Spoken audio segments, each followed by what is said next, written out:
salam sejahtera. Apa khabar adik-adik di rumah? Dah makan ke belum? Tengah buat kerja sekolah ke tu? Yang pastinya adik-adik perlu berada di rumah sekarang, kan?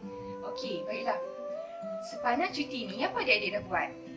Baca buku, tolong mak di dapur, tolong ayah di luar rumah. Okey, macam-macam kan adik-adik dah buat kan? Jadi hari ni, akak ada satu aktiviti lagi untuk adik-adik. Nak tahu tak aktiviti apa? Okey, akak akan bercerita pada hari ini sebuah kisah mengenai legenda di negeri Kedah. Okey, bersempena dengan kisah yang akak nak bawakan pada hari ini, akak berada di sebuah rumah. Nampak tak rumah ni? Nampak kan? Ini adalah sebuah rumah kayu. Kisah akak ini berkaitan dengan seorang legenda yang hebat, yang terkenal, dan dia duduk di sebuah rumah kampung. Dan rumah kampung itu adalah rumah kayu. Seperti yang ada macam ni lah adik-adik. Jadi, kisah yang akak nak ceritakan pada hari ini ialah bertajuk Mahsuri. Adik-adik kenal tak Mahsuri siapa? Mungkin ada yang kenal, mungkin ada yang tak kenal dan mungkin ada yang kenal sikit-sikit kan? Betul tak? Kan? Okey, tak apa. Teruskan bersama dengan akak. Okey. Pada zaman dahulu, di sebuah kampung di Langkapuri. Langkapuri ni adik-adik adalah nama lama bagi Langkawi. Dulu dipanggil Langkapuri, sekarang dipanggil Langkawi kan. Jadi ada sepasang suami isteri yang bernama Pandak Maya dan Endak Alang. Pandak Maya ni asalnya daripada Indonesia, manakala Endak Alang berasal daripada keturunan Cina. Kemudian mereka berkahwin. Dan mereka tinggal di selatan Thailand. Selatan Thailand tu kat mana adik-adik? Selatan Thailand tu adalah jiran sebelah Malaysia kan. Selepas mereka berkahwin dan tinggal di selatan Thailand, mereka buat keputusan untuk berhijrah dan mereka berhijrah ke sebuah daerah bernama Langkapuri. Selepas mereka berhijrah ke sana dan mereka hidup aman-aman di sebuah kampung kan. Jadinya adik-adik, bertahun-tahun lamanya mereka tak ada anak. Sedih kan? Kahwin banyak tahun dah tapi tak ada anak. Pada suatu hari, Pandak Maya pergi ke sawah padi untuk menanam padi. Tiba-tiba, dia terdengar bunyi tangisan bayi daripada kerak nasi. Macam mana kerak nasi tu boleh mengeluarkan bunyi tangisan bayi? Pelik kan? Selepas itu, dia pun pergi menghampiri kerak nasi tersebut dan kerak nasi itu pun menangis lagi. Macam mana bunyi bayi menangis adik-adik? Macam mana? Bunyi wik, wik, wik. Kan bunyi bayi menangis kan? Mungkin tanpa susu ke, nak peluk ibunya ke kan? Bunyi macam tu. Lepas tu, Pandak Maya pun berkata, aku perlu bawa kerak nasi ini pulang ke rumah. Mungkin aku boleh tanam kerak nasi ini bersama dengan beras yang lain. Selepas itu pun, kerak nasi itu dibawa pulang oleh Pandak Maya ke rumah. Selepas itu, Endak Alang pun menanak kerak nasi tadi bersama dengan beras yang mereka akan makan. Lepas tu adik-adik, apa yang berlaku? Tidak lama kemudian, Endak Alang hamil. Seronok kan? Mereka pun seronok kerana akan menerima seorang bayi tidak lama lagi kan. Semua orang gembira. Endak Alang mengandung, maka dia pun melahirkan seorang bayi perempuan. Selepas itu, Endak Alang pun berkata kepada Pandak Maya, Kanda, kita nak beri nama apa kepada bayi perempuan ini? Pandak Maya pun berkata, Kanda fikir kita beri nama Mahsuri kepada bayi ini. Betul tu Kanda. Dinda setuju. Sebenarnya, selepas kelahiran Mahsuri, rezeki keluarga Pandak Maya dan Endak Alang melimpah ruah. Dia menjumpai sarang burung layang-layang dan juga lubuk kemenyan. Kemudian dia menjual sarang burung layang-layang dan lubuk kemenyan ini kepada pedagang di Pulau Pinang dan mereka menjadi kaya raya selepas itu. Hari berganti hari, minggu berganti minggu, bulan berganti bulan, tahun berganti tahun. Mahsuri membesar menjadi gadis yang cantik. Bukan saja cantik, baik hati, pandai agama dan suka tolong orang. Baik kan Mahsuri ni kan?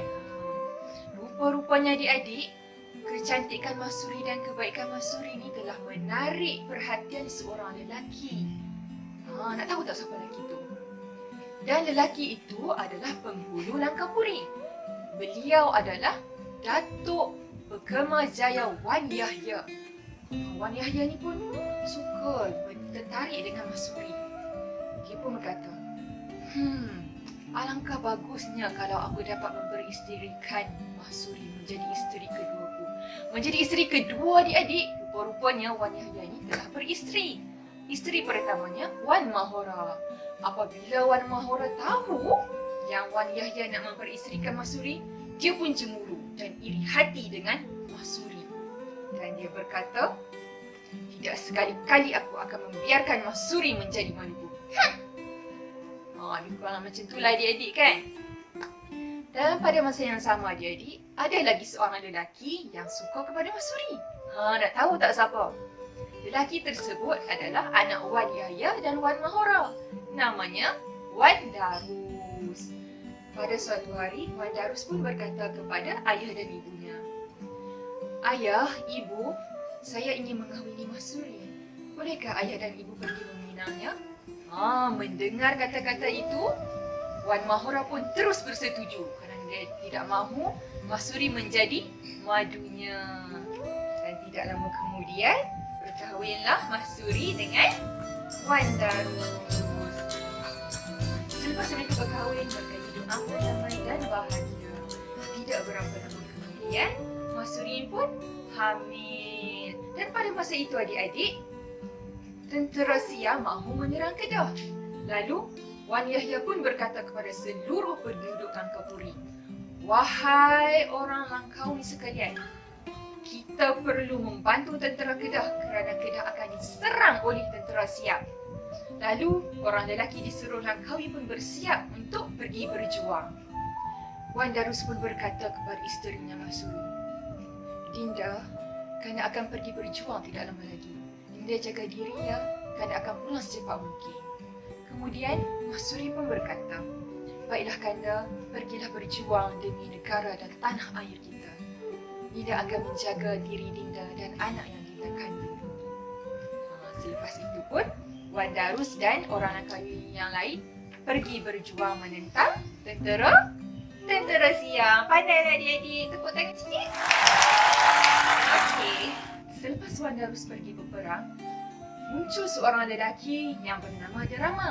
Derama ni berasal daripada Aceh, Indonesia. Disebabkan Derama ni baik orangnya, ayah Mahsuri yang bernama Panak Maya pun mengambil Derama menjadi pekerjanya. Derama bekerja mencucuk tanam di kampung tersebut.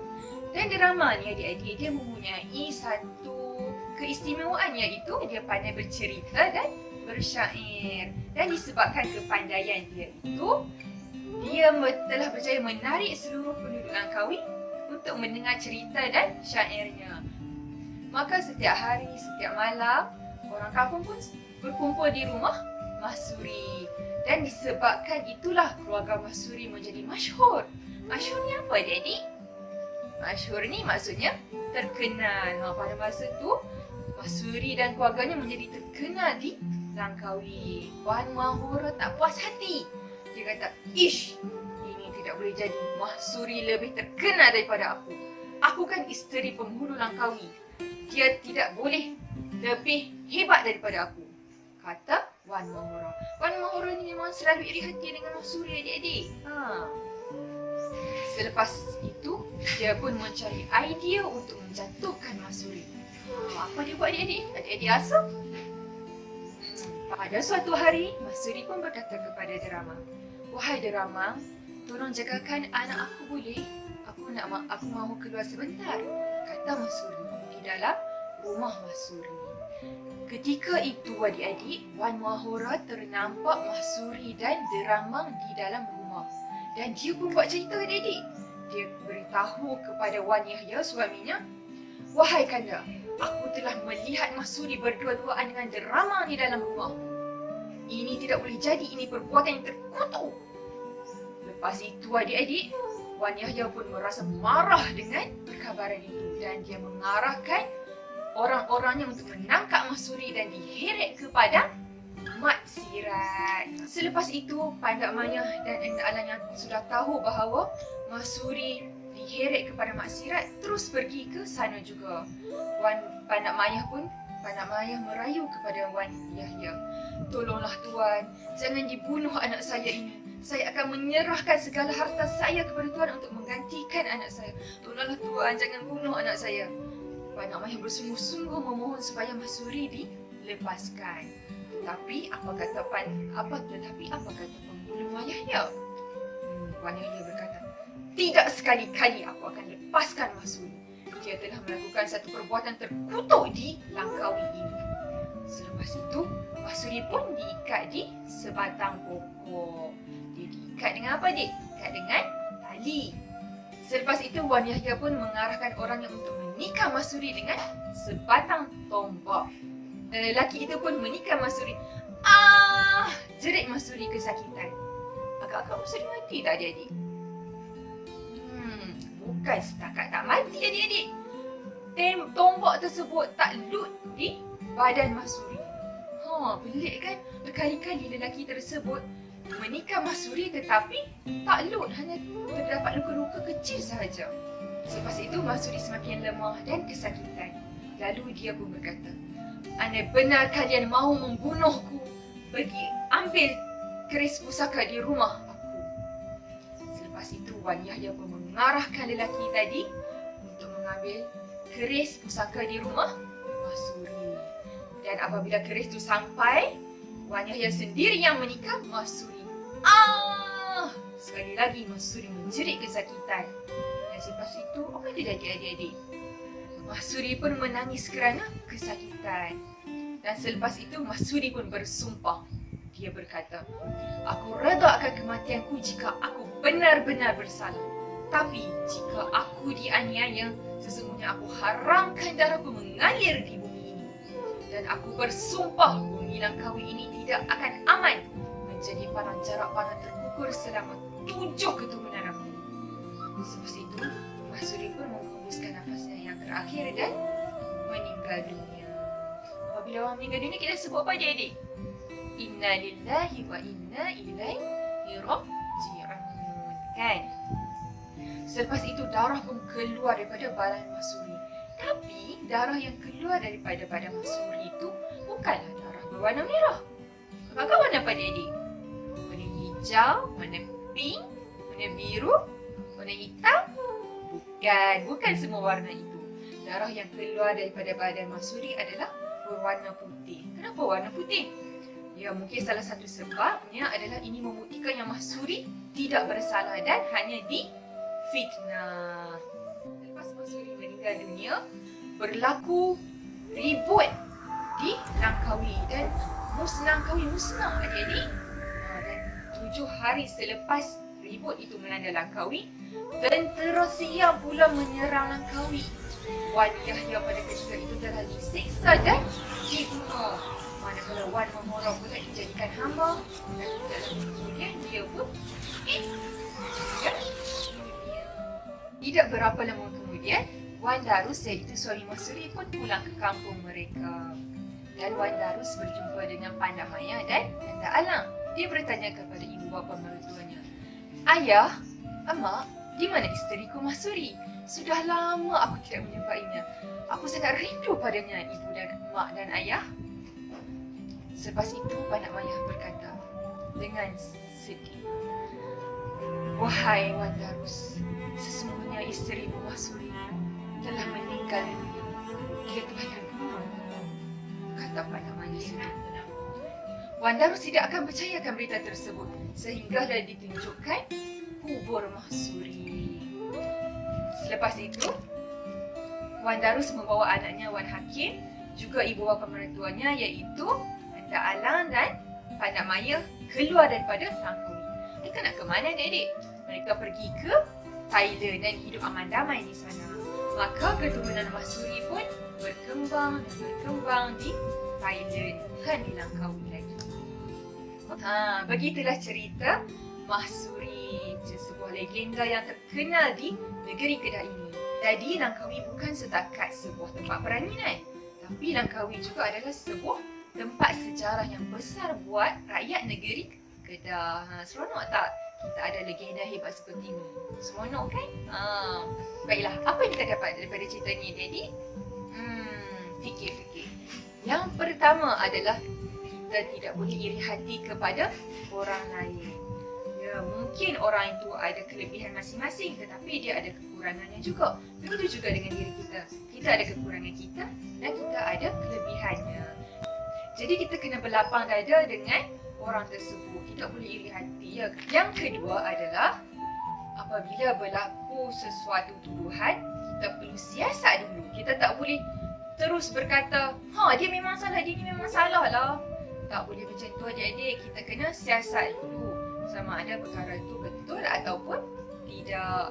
Kerana kalau kita menyalahkan orang lain tapi sebenarnya dia tidak bersalah, kesian kan kepada orang tersebut kan. Tak pasal-pasal dia dibunuh macam Mak Suri tadi kan. Padahal Mak Suri tak bersalah pun. Jadi setakat ini saja cerita Kak pada hari ini dan kita akan berjumpa pada episod yang akan datang. Stay at home, melestarikan budaya membaca. Jumpa lagi insya-Allah. Assalamualaikum dan salam hormat.